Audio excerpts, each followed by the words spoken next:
Fada Okunaerere ekwuwakwana n'ọnụ ndị be anyị bịakwanụ ka unu nụrụ ụdị ka nsị Fada Okunaerere na ebe anụnwa wee na-anyụsịsị n'ọnụ wee na-agọ nwaanyị anụnwa nwụrụ anwụ iyi a na-akpọ Princess Monica Ghọta si na nwaanyị a na ụmụ ya afọ Ifeọma na ya bụ nwaanyị ya eje n'igwe na oya eje ọkụ mmụọ na mkpụrụ obi ya da agagharị ka ozu akwa ha akwa bịakwanụ ka unu nụrụ ife si fada n'ọnụ wee na-apụsịsị na gịnị na-ese na fada anajekwa nwaanyị mmadụ anị ya a na-abụlọkwa ana fada ọkwa ana nwaanyị mmadụ ọ bụlọkwa sọsọ nwaanyị a ka fada naje ana na-enwekwalụ ndị ọzọ pụtalụ si na fada anajefa anafa kama na ọ nafa enweghị ego nafa enweghị ọnụ ya ekwurufa ka fada ji wee nalụfa anafa fada jezie nala onye nke karịrị ya nwaanyị wee sị gịnị na oyi ejikwa maka na fada yi Suzan wee hapụrụ ya bụ Fada Okunaerere anị ya na nke a ya emekwa eme nwaanyị anụnwasịkwa na o jekwuru Fada Okunaerere wee si ya na ya hapụrụ ya anị ya naanị ya dị ife Fada Okunaerere si ya na okwuwara ọnụ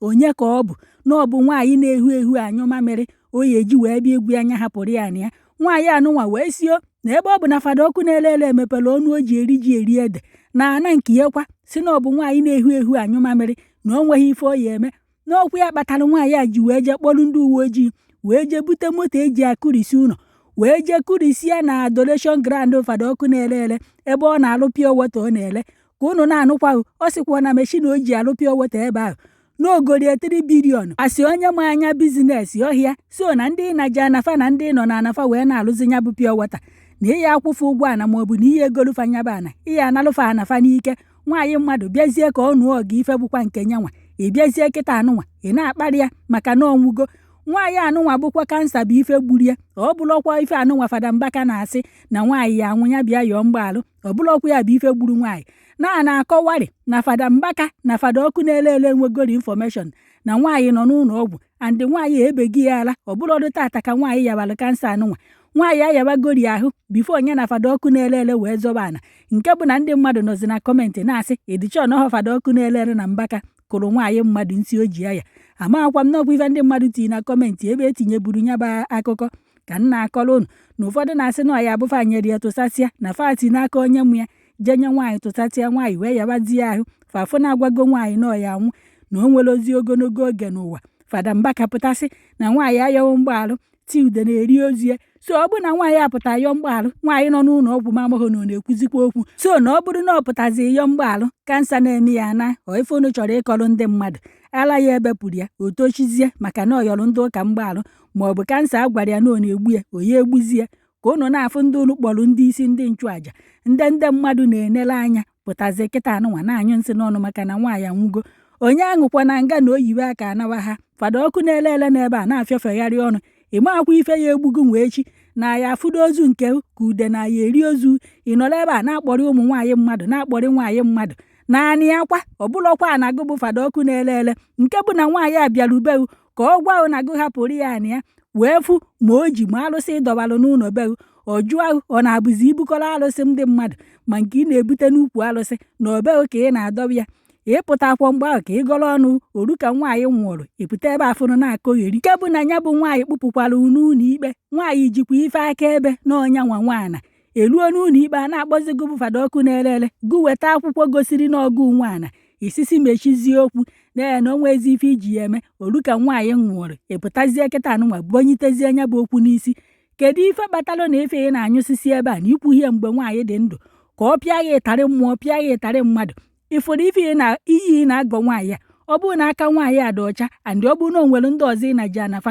iyi anụnwa ya echi ya lụ back to sender andị ịma na nwaanyị a sị na o nwere ụmụazị ị mụrụ ụmụ gị ahụ iyi a ya echi ya kwalụfa nwa 100 million times ọ bụrụkwanụ na ọgụbụ Okunaerere nwaanyị wee bịa nalụghị anahụ ife ikwuru ya mezuo ọ bụrụ na onye nwa nwaanyị wee bịa na-anakọsị ndị mmadụ anị analụkwa ma nwanya bụ nwaanyị ana ma ndị ọzọ ndị nwaanyị ajadu ndị enweghị onye ya ekwurufa ife niile i kwuru ebe a ya bịa n'isi ezinụlọ ma nne ma nna unu ha wee si n'afọ nne pụta ma ndị mụrụ amụ nwaanyị tịrị na ịmụrụ kpọpụ obodo oyibo unu ncha niile iyi a ya echiyala unu 1 by 1 ataghọ ngụ na oyi egbugwe nwaanyị unu bịazi iri otito na-ekpere unu kpere ka nwaanyị ji wee nwụ maọbụ nọọ mgbaalụ nwaanyị ayọghọ unu nwa bụ ndị ụka ka nwaanyị ji wee nwụ hei ndị ụka ivunugodu ife niile merụ ihe a na ebe anụnwa sị na Chineke nalụ mkpụrụ obi nwaanyị na ndokwa ị nọrọ ebe anụnwa onye kpọrọ onwe ya fada ịmakwa na Chineke na-akpọgidere ya n'elu obe mee ya akaje niile emerie o si nna na ya gba alụ ndị a n'ihi na fa amaghị ifefa na-eme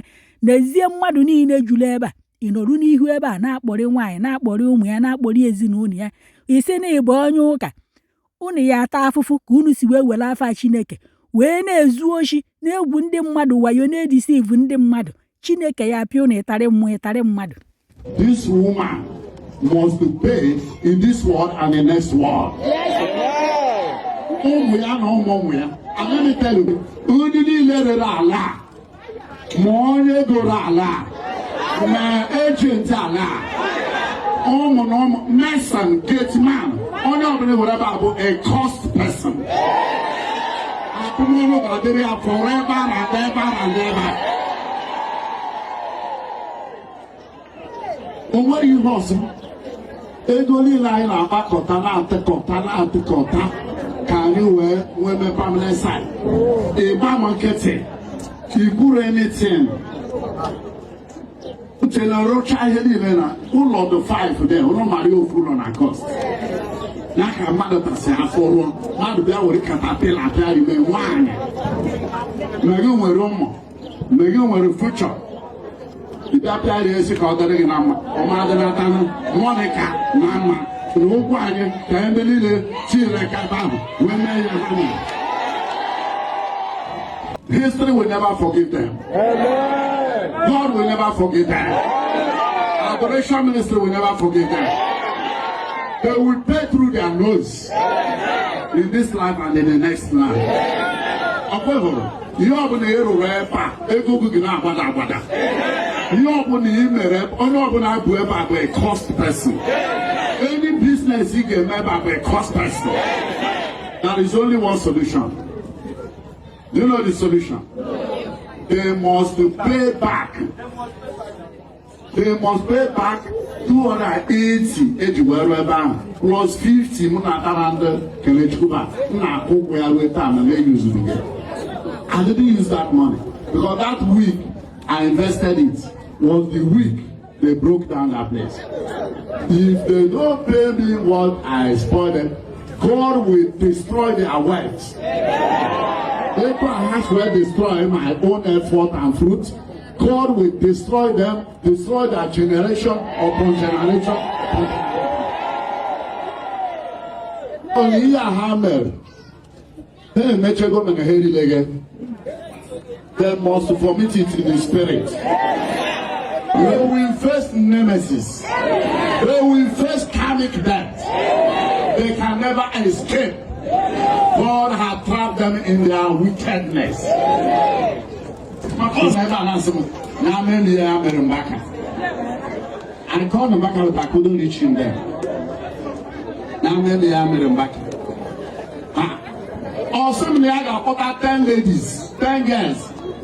And soon I want to marry him and say, thank you. Now.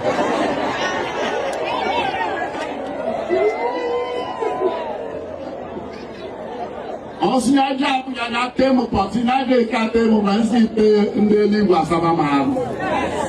Only with very saucy mouth. Only had to come out and see how the sorry. No, by the now go over and I got down now for Tanameka. It's all repentant heart. Baltimore woman. Very deadly, wicked creation.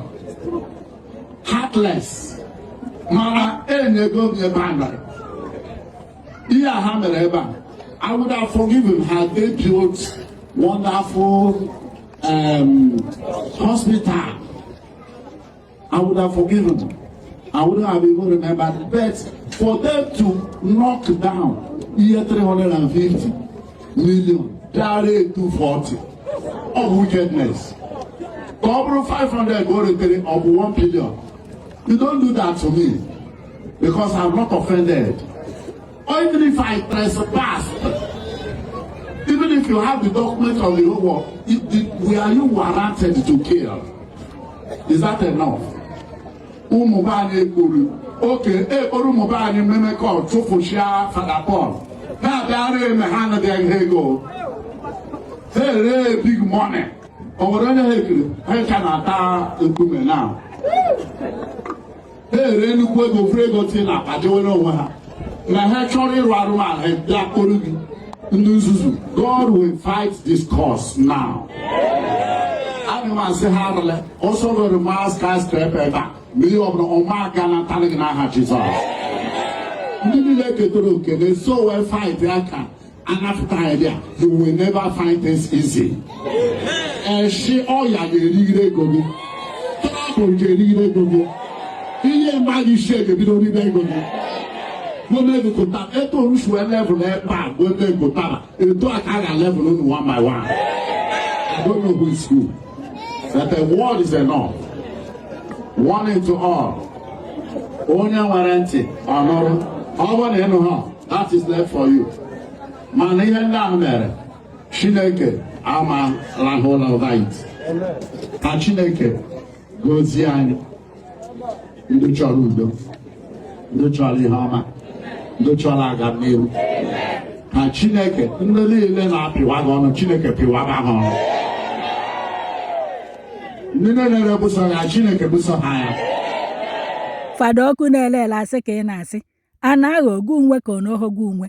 Kedu ka ihe esi banye na ana mmadụ je na-arụ ife esi na onye agha abịaghị gwa unu n'oge so ịnọkọtazi ije banye na ana ọbụla efu je na-arụ ife maka na iyi akwa ndị fada ọ ife ị chọrọ ịkọrọ ndị mmadụ ọ bụrụ mgbe nwaanyị ji wee nwee infọmeshọn na ị na-arụ ife na ya ka o ji wee bịa ọ gwachaghị ka na-arụ ife ị na-arụ a sị m na iyi niile ị na-agụ ebe a o ya echi ya lụ ọ bụrụkwa na gụbụ Fada Okunaerere na sinsi iji wee chi fada na-ịla n'ugo nwaanyị Fada Okunaerere a sị m na iyi a ya echi ya lụ ma ịlara ịlahụ iyi a ya echi ya lụ na ife onye kpọrọ onwe onye isi ndị ụka na ebe a na-ekwu na ọsị na ọ ya akpọta nwaanyị 10 sịfana ịtụwara ime ịlanugo ka ọ na ịlanugo na ife a na-ajụghị a na-aghọ ọgụ nwe iji akwụkwọ a na Fada Okunaerere ife niile na ya enye ya ego nke iji bụrụ gịnị nke iji wee yiri Suzan Chineke kpọkwa gị ọkụ.